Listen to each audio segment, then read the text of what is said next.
Right, Brad and Erica, and CTA says there were employees working on this track, but it's still not clear if that is what caused the derailment.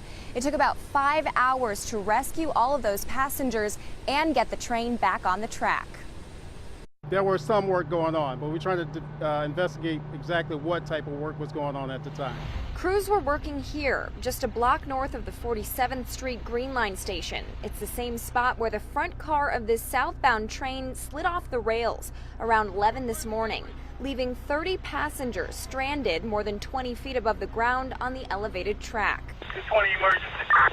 And we have CPD en route to 610. The front car was tilted precariously to one side.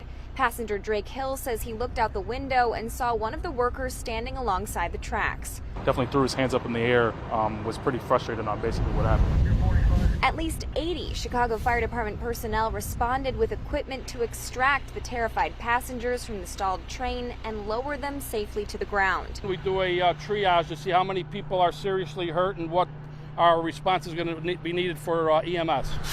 The train's operator wasn't injured. This afternoon, CTA couldn't say how many years he'd been on the job. They also couldn't tell us how fast the train was traveling when this trip took a turn for the worse. We won't know until we get the train into the shop and do an inspection and find out if there's any damage or if there was something that was wrong with the train itself. But right now, that is very preliminary right now, what actually happened.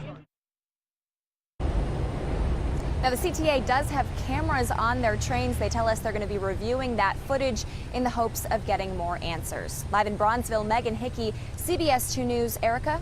Okay, Megan, thank you.